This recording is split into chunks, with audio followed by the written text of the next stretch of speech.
Well, welcome to Bright Podcast. We're here today with Hank. We're here to discuss the field of sales, his personal experiences, and where this is all going in the bright world we exist in today. So thanks, Hank, for being out here. Thanks, Jake. Pleasure to be here. Look forward to the conversation and, telling everybody a little bit about sales, specifically sales and technology. Sure. Now, to start off, why don't we start with where you come from? Where'd you grow up? Where are you headed? What brought you here today? Yeah, absolutely. Born and raised in Winter Park, Florida, and all the way through high school. And then from there, I went to Florida State University.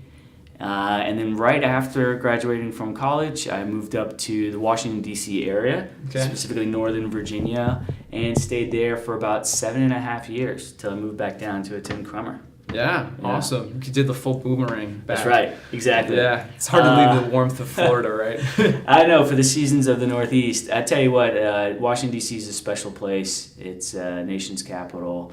I miss it at times for sure, but it's good to be back in Florida. Yeah, I was actually up there for spring break. It was amazing. Spring break? It's not the best known spring break destination. No, it's not. I go the opposite way of most people. But I am a fan of the city. It's a lot to see. It's rich history and always things to do. So you're never bored in Washington. No, not at all. Yeah. Cool. So as far as sales, that's the topic of today. Okay. Were you born, came out, and was like, I'm a salesperson, or did you slowly find this unique interest? Yeah, I don't think it was my dream while playing with building blocks that I'd be this I don't think anyone's dream is to I'm going to be a salesperson. But you kind of naturally flowed into it and have really come to enjoy it and wanted to be a focus of my career. So you're right. I wasn't a toddler thinking of the day.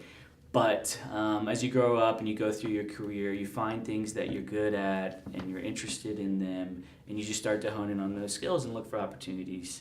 And so that's where I am today.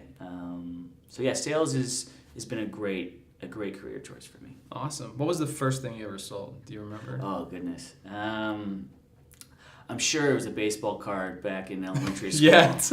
I don't know which one. Yeah. You're like, this is the best trade, man. You gotta go for it. Exactly. I was a big sports card collector and fan, and we were exchanging those all the time. The bins of cards? Yeah, the notebook. Oh, you were professional at it. Yes, right. You had your whole portfolio. I made sure that they had stayed in crisp and clean condition. Smart. Yeah. Do you still have any? They're at my mother's house. Yeah, for sure. Yeah, dust them off. They're worthless, but I like them. Oh, yeah, there you go. There's so many since then. Cool. So you had that foundational development, started to see an inkling of like, I'm pretty good at this whole transacting thing. And then and did you in college decided sales is what you were going for? Did you do any internships or did you do any co-ops? How did you learn about the professional side of it? Yeah, no, that's a good question. I would say in college, no. I studied applied economics at Florida State. I didn't think that I was really looking at sales as a career at that point. And I graduated at really the difficult time where the market crash had just happened, the housing lending crisis. So jobs were scarce, and I was just looking for a job. And I had a friend in Washington, D.C. area that was able to get me a job, and it was financial services sales. And so I took it. Mm-hmm. And then were you surprised at how interesting it was, or were you like a little bit like grinding into it, and then eventually it was like a grudging acceptance? I think it's always a grind. Your first job is just a little bit of a grind. So yeah, you grind into it. You see what needs to be done to make it successful, because it really just boils down to wanting to be successful at your job and do the right thing. So that was my first foray into actual sales, and then I found myself really interested in technology, and so I made that transition out of financial services sales into tech sales. Okay, was it in the same company or? No, I left. Yeah, it's one to the next. These days, if you stay, it's an honor. It's very rare. I was a young, recent college grad. Stayed there for a little bit, then I moved on. So the trendsetter. That's right. Awesome. So with the tech sales, what drew you to tech versus finances? Because we actually, believe it or not, are both tech and finance. Right. As far as Bright. Well, I had always just been interested in technology as a consumer of it. I wouldn't say that I'm a developer or any type of tech guru, but I think it's important. I'm just have a general interest. So I moved over to a sector of sales called value-added resellers that are particularly used by government to purchase their IT goods. Right. So I worked for a company in the Northern Virginia area that supported various government agencies, selling them tech solutions. Okay. So it was a great, I mean, I can't explain how great of a first step into tech sales this was, because you're selling multiple solutions packaged together to these huge, complex customers, the government. Yeah. So talk about complex. Yeah. Right. I mean, they've got an important mission that the tech enables them to execute against their mission, and we were there to try and get them the best solutions for that. Cool. And that's something that I've been reading about a lot recently, where sales has moved towards solution selling, whereas way back in the day it was just transactions. Commodities were everything. Right. It's no longer just about price. It's like, what value are you bringing? So in that trend, like just in that alone, things have been changing. And you studied economics, so you're very well familiar with this stuff. Yeah, okay. So as far as the economics of sales and like how it's changed even in just while you've been in the business of selling, what are the major trends that you've seen as far as how it's changed? Yeah, I think you can still get into the commodity selling with certain technologies where this is a known technology that is a must-have, and then you just kind of get into that transactional sales. And that is why, that's actually one of the main reasons why I moved from these multiple solutions packages, VAR selling, into a specific product. Really? Okay. And that is because it's less commoditized. It is solution selling. It is, there's a problem out there in the market, and I'm bringing what I think to be a high fidelity solution to their problem. So it was consultative, so strategy. It is on the cutting edge. This is a SaaS solution. It is, always evolving. We can push updates to the product all the time as we continuously develop. So I just thought that to be really exciting. That's awesome. So it's a changing dynamic process. Always, right. Yeah. And so that could, at least from my perspective, it could be kind of challenging if you're having a product that you're offering and then by the end of the year, the update makes the product different. Right. How do you stay ahead of that, or how do you maintain that? Yeah, great question. I mean, not only is the product always updating, but the business environment is updating. Right. So we have to be on the cusp of whatever's changing with our customers and our clients' business environment. So the way that you stay on top of it is just the feedback loop, constant communications with your customer and market, but make sure it's valuable. Like, I'm not just wasting their time. These individuals, my customers, are busy. So when I reach out to them, I want it to be impactful and have a positive experience for them. So if I'm reaching out to them about their business environment and make sure that my product can stay valuable, I think that to be a worthwhile correspondence. So you're learning by talking with the customers. That's like the Wall Street Journal in person, right? Yeah. So, and speaking of like how you're learning through that feedback, and I did just mention the Wall Street Journal, are there things that you tend to read? Are there videos that you watch, or how do you gain information about what's going on in the whole environment? And then you have also your customers one-on-one. Right. I think being up to date on current market information and the business environment is critical. So Wall Street Journal is one. I do read the Bloomberg News a lot, and even staying up on product updates like Medium and TechCrunch, Wired. Those are all part of like kind of my weekly digest. Right. I will just depending on what I have going on that week, I will particularly seek out information from those outlets. So yeah, staying on top of that. I have current customers of mine are very large and in the news often, so I need to know what's going on. Right. Yeah, I need to keep tabs. I don't want to be caught off guard. I don't want to act like I'm not in the know. In the know with my customer's business. No, definitely. So with Bright, we're working to help small investors invest in these large, very dynamic investment opportunities, things that have not been, even in existence for very long. Something we had talked about, beforehand was that there's not a lot of history to it. Right. So one of the main factors in trying to determine an ROI and risk comes with the return on the revenue invested. So that usually comes from sales. So what do you see as being the biggest factor for success as a salesperson, and I guess in the broad sense, that company that you work with as well as other companies, how does that play out? Yeah, I think sales is an incredibly important metric. I do want to say that I think it's just one piece of the jigsaw puzzle. Okay. Sales and sales revenue is something that you have to track, and you're performing. It's a performance metric. But there are other things that need to be taken into consideration about product and the vision of the company, spend, customer churn, right? Or how often are you reactivating the customers that have already participated into your business? Those are all. So it's one part of the whole picture, but it's a very, very important part. Right. Maybe a corner piece of the jigsaw puzzle. Sure. And so I think it's. The sales and year-over-year growth or quarterly growth is really important, obviously critically important to any business. But you can't just focus on sales and maybe let spend or other operational efficiencies to get out of whack. Right. So it's one of the many pieces of these puzzles. And it's really important. That's why organizations usually have a sales or business unit within them, operations, finance, because that whole machine has to be working efficiently for everything to work out and be successful.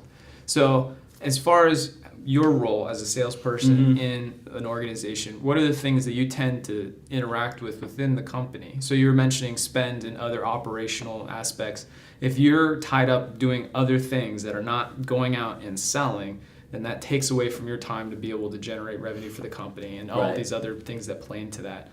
What would you say helps you do really well in sales? Is it technology? Is it information? Is it a team in marketing that backs you up? What is it that would make a sales team's success inevitable?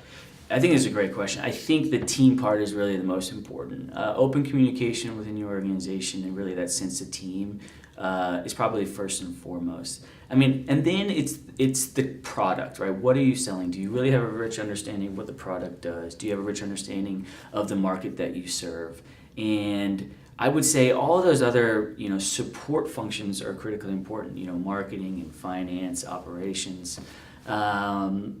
But it's everyone has to work as a team and communicate and go out to the forefront. I mean, we always say the leadership in my company is like everyone's in sales. Everyone in the whole company is in sales. Because you are, everyone is a billboard for that company and for that product. And that's what that really means, is you are representing this company. We're all trying to make sales.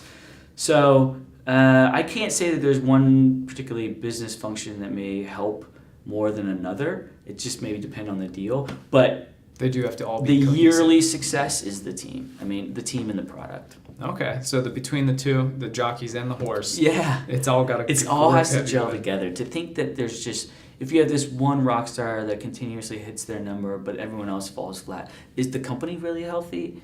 Maybe not. Is that something that's scalable? Is that something that's sustainable? I would argue that it's not. So it's really a team and support function. Okay. So one of the last things we'll talk about is this is where sales is at. This is where we've come from. Where do you see it going? With many businesses being blindsided by Amazon and other companies that have, previously before Amazon, the .com changed, where everything has just moved more and more towards the internet and being able to communicate virtually. How has sales changed, and is it against that, or is it moving with it? And from your perspective? Yeah, I think you asked me about what I read, and one of the books that I suggest reading is The Everything Store. The Everything Store. It's about write that down. It's about Amazon and Jeff Bezos. And the core, one of the core takeaways from that book was his focus on the customer experience. So really what sales is this the right solution for my customer? And do I know my customer well enough that I can bring them the right solution? And so that's really what sales is about, is customer service, and customer experience, I think. So if I have, I may have the right product for the market, but I really need to know the persona within that market that I'm selling to and make sure that my solution works the way that they need it to. And if I can do that and I can convey that well, the sales will happen. Right. So it's really being a trusted leader, and I need to be trustworthy as a salesperson. My product needs to work as what we say it will do. And I need to make sure that my customer's experience is top notch. And I think that's why companies win out. I mean, You learn about Chick-fil-A and Amazon and all these really great Home Depot, all these great customer experience organizations. They're still around and excelling today, and I think a large part of that is the customer service. So they're focusing on the customers, and that's what's making them successful. Absolutely. And then for your role, you were mentioning about customer personas.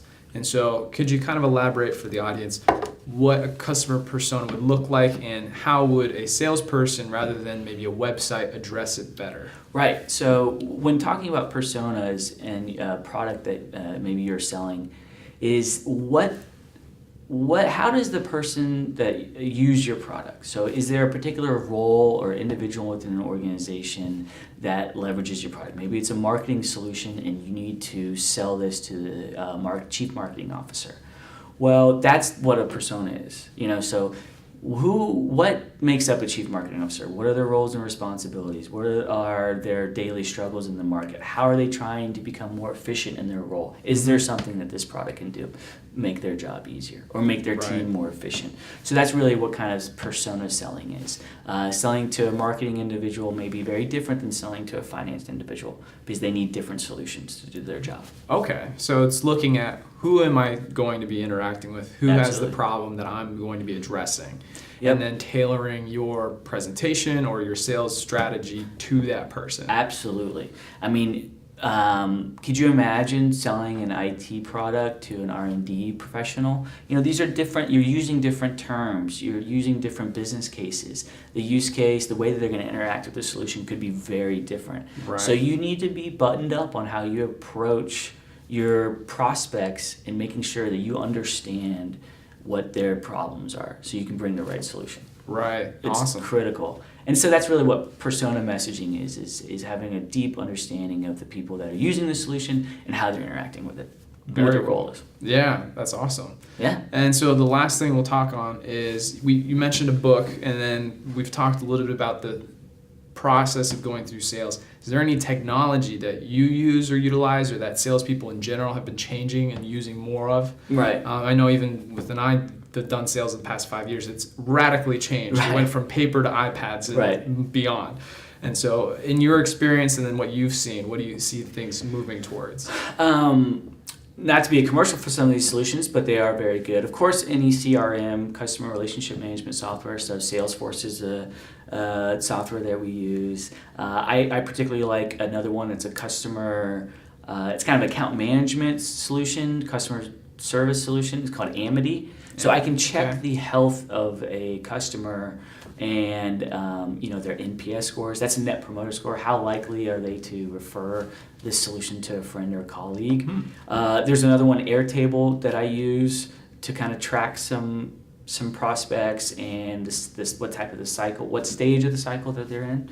So yeah, I mean you've got all these types of solutions out there just to try and shrink sales cycle and make the process better for the customer, the end experience, right? Right. So always knowing when to touch on, call them up, be like, hey, your NPS is dipping. What's going on? How can I help? Or like, I'm not going to call them. I'm probably not going to go, hey, your NPS score is low. Yeah, we don't. But what I will do is I will notice that and say, hey, is this a training issue?